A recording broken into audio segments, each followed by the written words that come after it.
നമസ്കാരമുണ്ട്. ഞാൻ ഇപ്പോൾ വന്നേക്കുന്ന പ്രേക്ഷകരോട് രണ്ട് കാര്യങ്ങൾ പറയാനാണ്. അത് നിങ്ങൾക്ക് അറിയാം, എന്നാലും അതൊന്ന് തട്ടി ഓർമ്മപ്പെടുത്തണം. നമ്മൾ എല്ലാവരും നല്ല വ്യക്തികളാണ്. എല്ലാ ആളുകളും ചില സാഹചര്യങ്ങളാണ് നമ്മളെ തിന്മയിലേക്ക് പ്രവേശിക്കുന്നത്. എല്ലാവരും എന്താ പറയുക, ഓരോ കാര്യങ്ങളും വെട്ടിപ്പിടിക്കാന്ന് വെച്ചാൽ വെട്ടിപ്പിടിച്ചിട്ട് ഓരോ കാര്യങ്ങൾ ചെയ്യണമെന്ന് വെച്ചാൽ അവനവൻ്റെ ജീവിതത്തിൽ ഓരോ ലക്ഷ്യസ്ഥാനങ്ങൾ നേടാൻ വേണ്ടിയാണ്. ഇത് ലക്ഷ്യസ്ഥാനങ്ങൾ നേടിയാലോ അറ്റ് ലാസ്റ്റ് കിട്ടുന്നത് നമുക്ക് സിസ്റ്റം സീറോ ആണ്. അതിൻ്റെ ഒരു ചെറിയൊരു വിവരണം എന്ന് വെച്ചാൽ, ഒരു ബിന്ദുവിൽ നിന്ന് അതേ ബിന്ദുവിലേക്ക് എത്തുമ്പോൾ, ലാസ്റ്റ് എത്തുന്ന ആ ബിന്ദുവിലേക്ക് എത്തുമ്പോൾ കിട്ടണത് സിസ്റ്റം സീറോ ആണ്. അപ്പോൾ സീറോ ആയി കഴിഞ്ഞാൽ അത് ഒന്നുമില്ല, പൂജ്യമാണ്. പക്ഷെ നമ്മളെ കുലം, നമ്മളെ മുന്നുള്ള പൂർവികർ നമ്മളെ നിലനിർത്തിയത് ഇതേ സിസ്റ്റത്തിൽ കൂടെ ഇങ്ങനെ വരണ കാരണം നമ്മൾ അതിൻ്റെ ഭാഗമായിട്ട് വീണ്ടും തലമുറകളിങ്ങനെ പാകണം. ആ സിസ്റ്റം നമ്മൾ വീഴാതെ സംരക്ഷിക്കുക എന്നുള്ള ഒരു ധർമ്മമാണ് ഒരു മനുഷ്യധർമ്മം. അപ്പോൾ നമ്മളെ ഇതിൽ കാര്യം പറയാൻ വെച്ചാൽ, അമ്മ എന്ന് പറയാൻ വെച്ചാൽ ഒരു പിഞ്ച് കുഞ്ഞിനെ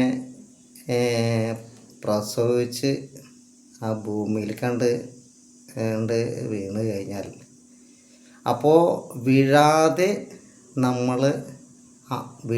നമ്മളെ സംരക്ഷിക്കണം നമ്മളമ്മ അല്ലേ. കാരണം അച്ഛന് കാഭാഗമാണ്. കാരണം അച്ഛൻ പണിക്ക് പോയി വന്നു കഴിഞ്ഞാൽ കാഭാഗമാണ് കുടുംബത്ത്. ബാക്കി മുക്കാഭാഗം, അതൊരു ഭാഗം എന്ന് പറയാം, അമ്മയുടെ കയ്യിലാണ് ഒരു മക്കൾ. അമ്മനെ കുറിച്ച് നന്നായി അമ്മ പഠിപ്പിക്കുന്ന കാര്യങ്ങളും അമ്മയുടെ വാത്സല്യം ഇതൊക്കെ നമുക്ക് അമ്മ തരുന്നു അല്ലേ. കാരണം ഒരു പിഞ്ച് കുഞ്ഞ് ആദ്യാക്ഷരം പറയുന്നത് ആ എന്നുള്ളതാണ്. ആ എന്ന് പറഞ്ഞാൽ പിന്നെ പറഞ്ഞത് ആ പിഞ്ച് കുഞ്ഞിൻ്റെ വായിൽ ആദ്യാക്ഷര നാമം വരുന്നത് അമ്മ എന്നാണ്. പിന്നെ വരുന്നതാണ് അച്ഛ എന്നുള്ള എന്നുള്ള ആ ഉച്ചാരണത്തിൽ തന്നെ അച്ഛ എന്നുള്ള വാക്കും വരുന്നുണ്ട്. പിന്നീട് വരുന്നത് അത്. അപ്പോൾ അമ്മ എന്ന ആദ്യാക്ഷരം ഒരു പിഞ്ചു കുഞ്ഞ് പറയുന്ന ആ കാര്യം. അപ്പം അമ്മ വളരെ വലുതാണ്. ആ അമ്മ മക്കളെ എന്തെല്ലാം പാടുപെട്ടിട്ടാണ് വെച്ചാൽ ഒരു മക്കളെ നോക്കിയുണ്ടാക്കി ഒരുവിധ പക്വത രീതിയിലെത്തണം. എത്തിയിട്ട് അമ്മനെ നമ്മളെങ്ങനെയാണ് നോക്കേണ്ടത്? വീഴാതെ അമ്മനെ സംരക്ഷിക്കുക എന്നുള്ള ധർമ്മമാണ് ഒരു മകൻ്റെ ധർമ്മം. ഇന്ന് ഈ കാണുന്ന കാര്യങ്ങൾ അങ്ങനെയാണോ എന്ന് ചോദിച്ചാൽ അമ്മനെ മറക്കാൻ സാധിക്കില്ല.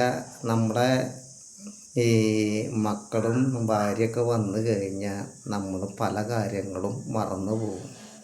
സ്വാർത്ഥ ചിന്താഗതിയാണ്. അതായത് ഓരോ സാഹചര്യങ്ങളാണ് ഓരോ കുടുംബത്തും. അപ്പോൾ അത് പറഞ്ഞിട്ട് കാര്യമില്ല. പക്ഷെ അവർ മക്കൾ ചെയ്യുമ്പോൾ അവർക്ക് ആ പീരീഡ് മനസ്സിലാവും. അപ്പോൾ അതിൻ്റെ കുറിച്ച് നമ്മൾ അങ്ങോട്ട് പോയിട്ട് കാര്യമില്ല. കാരണം ഓരോ സാഹചര്യങ്ങളാണ്. അപ്പോൾ ഈ സാഹചര്യങ്ങൾ പറയാനുള്ള കാര്യങ്ങളെന്ന് വെച്ചാൽ, നമ്മൾ അമ്മ എത്ര തന്നെ നമുക്ക് മക്കളെ ചെയ്ത് തന്നാലും അമ്മയെ അതേമാതിരി ചെയ്യാൻ നമുക്ക് കഴിയില്ല. കാരണം അമ്മയുടെ മുന്നിൽ നമ്മുടെ കടം ബാക്കിയാണ്. അമ്മയുടെ മുന്നിൽ കടം ബാക്കിയാണ്. നമുക്ക് അമ്മയോളം എത്താൻ പറ്റില്ല. അമ്മയ്ക്ക് എന്തെന്നെ പൊന്നു കൊടുത്താലും പൈസ കൊടുത്താലും എന്തെന്നെ സ്വത്തുകൾ കൊടുത്താലും അതിനെ മറികടക്കാൻ പറ്റില്ല. അമ്മ ചെയ്തതിൻ്റെ ആ കാര്യം മറികടക്കാൻ പറ്റില്ല. അപ്പം അമ്മേനെ അത്ര മാത്രം നമ്മൾ. അപ്പോൾ നമുക്ക് ചെയ്ത് കൊടുക്കാൻ പറ്റുന്ന കാര്യം എന്ന് വെച്ചാൽ മാതാവിനെ സ്നേഹം കൊണ്ട് തോൽപ്പിക്കുക, പിതാവിനെ ബഹുമാനം കൊണ്ട് തോൽപ്പിക്കുക, ഗുരുവിനെ ആദരവ് കൊണ്ട് തോൽപ്പിക്കുക, നമ്മളെ ഭാര്യ ഭർത്താവിനെ പരസ്പരം സംരക്ഷിച്ച് തോൽപ്പിക്കുക, നമ്മളെ സമൂഹത്തെ സുഹൃത്ത് ബന്ധങ്ങളെ നമ്മളെ നന്മ കൊണ്ട് തോൽപ്പിക്കുക, മക്കളെ വാത്സല്യം കൊണ്ട് തോൽപ്പിക്കുക, നമ്മളെ ശത്രുക്കളെ ക്ഷമ കൊണ്ട് തോൽപ്പിക്കുക, ദൈവത്തെ ഭക്തി കൊണ്ട് തോൽപ്പിക്കുക. ഇവിടെ നമ്മൾ പരാജയപ്പെടല ചെയ്യണത്, നമ്മൾ വിജയിക്കുകയാണ് ചെയ്യുന്നത്. പക്ഷേ നമ്മൾ അതിൽ നന്മകൾ മാത്രം ഉണ്ടെങ്കിൽ മാത്രമേ അതിൽ നമ്മൾ മുന്നേറാൻ പറ്റുള്ളൂ. കുറേ നമ്മൾ കുറേ സഹിച്ചേ പറ്റും ഓരോ കാര്യങ്ങൾ. നന്മ ചെയ്യുമ്പോൾ കുറേ കാര്യങ്ങളൊക്കെ വരും. പക്ഷേ അതിനെ മറികടക്കാൻ, ആ പാലത്തെ മറികടക്കാൻ ഈ നന്മയായ കതിരുകൾക്ക് സാധിക്കുള്ളൂ ഈ ലോകത്ത്. ഇപ്പോൾ എന്ന് പറയുക നമ്മളൊരു ഒരു യുദ്ധം വന്നാലും ഒരു ആളേറ്റ് തല്ലൂടിയാലും അവിടെ വരുന്ന ലാസ്റ്റ് വരുന്ന അധ്യായം ക്ഷമയാണ്. ക്ഷമയോടെയാണ് നമ്മൾ മധ്യസ്ഥയിൽ ഓരോ കാര്യങ്ങളും ഒത്തുതീർപ്പാവുക. ക്ഷമയാണ് എല്ലാത്തിൻ്റെ വിജയം. അപ്പോൾ പരാജയപ്പെടാതെ നമ്മൾ ഈ വക കാര്യങ്ങൾ ചെയ്താൽ നമ്മൾ നന്മയെ കതിരുകളായിട്ട് ഈ ഭൂമിയിൽ നമ്മൾ മുന്നേറാൻ പറ്റും. അപ്പോൾ ഇത്രയും പറഞ്ഞ പ്രേക്ഷകരോട് നന്ദി, നമസ്കാരം. ഇനി ഞാൻ വരും. ഓക്കെ, തുടരും.